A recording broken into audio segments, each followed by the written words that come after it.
Diagrama de tensión versus deformación, el ensayo de tracción. Este es el típico diagrama de tracción de un material, en este caso es un metal. Es un diagrama que nos indica cómo resiste el material a una carga externa y cómo se deforma este material cuando actúa esa carga externa.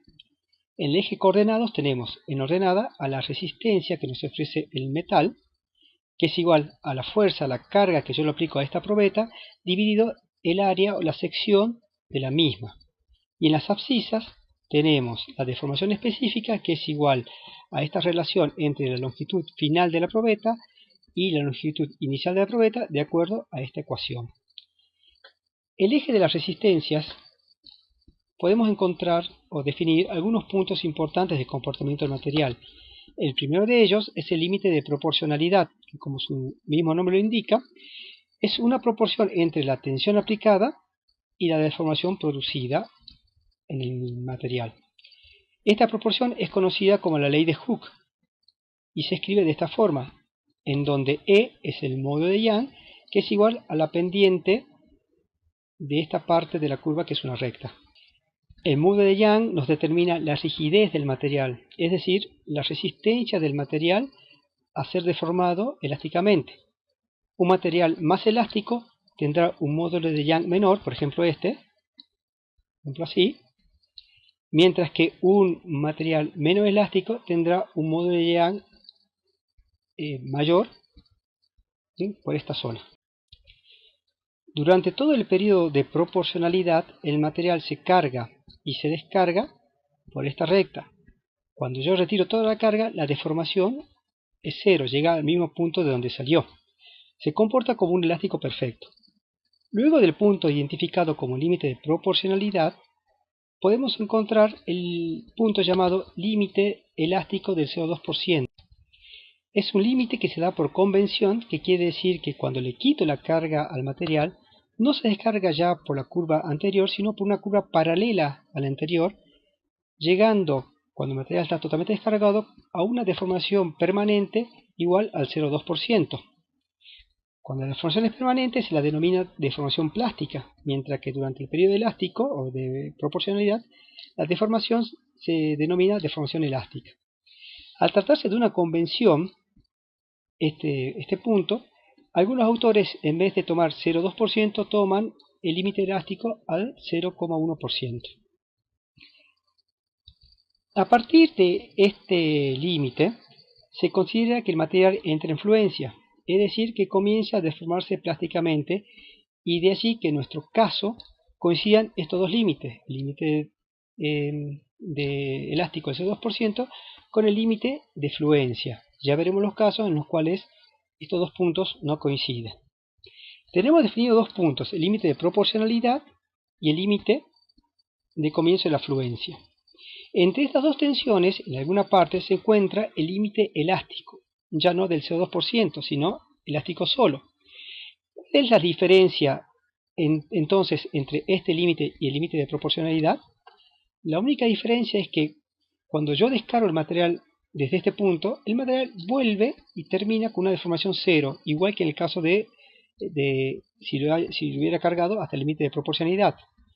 Pero en este trayecto de la curva no vale la ley de Hooke. El material no se comporta proporcional, sino es una curva distinta a una recta. Este límite, el límite elástico, es muy difícil de determinar en los ensayos. Habría que cargar y descargar el material varias veces con cargas cada vez mayores hasta determinar dónde pierde el comportamiento elástico. Así que por esta razón el parámetro que se utiliza en ingeniería es el límite de fluencia, si existe, separado de este límite, y si no, bueno, el límite del 0,2% que va a coincidir con el límite de fluencia. Siguiendo con la curva del ensayo, llegamos al valor máximo de tensión que la probeta de este material puede soportar, el sigma máximo. Es la máxima que esta probeta alcanza porque a partir de allí la estructura colapsa. Sin incrementar la tensión, la probeta continúa deformándose por esta curva hasta llegar a este punto que se llama sigma de ruptura, la tensión máxima la tensión de ruptura, que tiene un valor más bajo que el de la tensión máxima. Ya hemos definido 5 puntos importantes de la curva de tensión-deformación, siendo para la ingeniería los valores más importantes el valor de tensión máxima y el valor de tensión de fluencia. Ahora vamos a ver por qué la tensión de ruptura es menor que la tensión máxima. Volvamos al punto donde comienza la fluencia, este punto. Hasta este punto, cuando deformo la probeta, esta conserva su sección inicial. Es decir, no hay cambio en el área de la sección por la que yo divido la fuerza.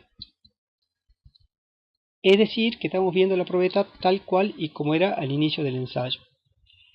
A partir de este punto, con el comienzo de la deformación plástica, la sección de todo el largo efectivo de la probeta comienza a deformarse y a disminuir.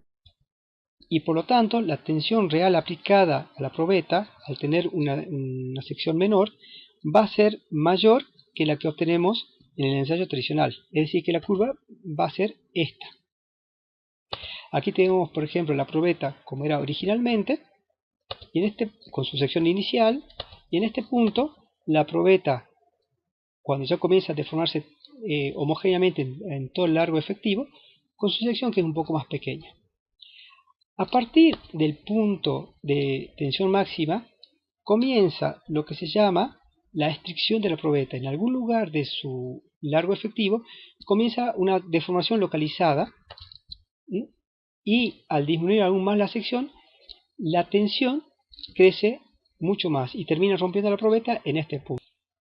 Así vemos que el sigma de ruptura real es mucho mayor al obtenido en los ensayos convencionales, y también la deformación real es mucho mayor a la obtenida en los ensayos tradicionales. Aquí estamos comparando las tres secciones de la probeta en las tres etapas que hemos mencionado. Ahora veamos el eje de las deformaciones. En lo que respecta a las abscisas podemos distinguir dos tipos de deformaciones. La deformación elástica, que se produce durante el periodo elástico, y la deformación plástica, que corresponde a la región en donde la tensión aplicada es igual o mayor a la tensión de fluencia. Hasta ahora hemos visto fuerzas por unidad de área en el eje de ordenadas y deformación específica en el eje de las abscisas. Multiplicando fuerza por distancia obtenemos valores de energía.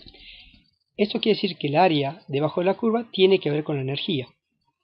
Entonces el área bajo la curva correspondiente a la deformación elástica se la denomina resiliencia, y es la energía que absorbe el material en el proceso de deformación elástica y que puede devolver cuando se descarga el material. Mientras que el área bajo la curva de la deformación plástica se la denomina tenacidad, y es la energía que el material absorbe en el proceso de deformación plástica y ruptura. Como resumen, tenemos que este tipo de gráficos podemos obtener mucha información de un material: su resistencia, su deformación elástica, su deformación plástica, su rigidez, que es lo contrario de la elasticidad, o la resistencia a la deformación elástica, la resiliencia y la tenacidad. Este es otro diagrama de tensión versus deformación de otro material, por ejemplo un acero con muy poco contenido de carbono, como son los aceros para las construcciones, en donde el límite elástico del 0,2% está separado de lo que llamamos límite de fluencia. Acá tenemos dos puntos: límite de fluencia superior y límite de fluencia inferior. En este caso, en ingeniería, lo que es válido es el límite de fluencia inferior. Y finalmente, también es interesante saber cómo se denominan los valores que hemos visto hace un rato en inglés.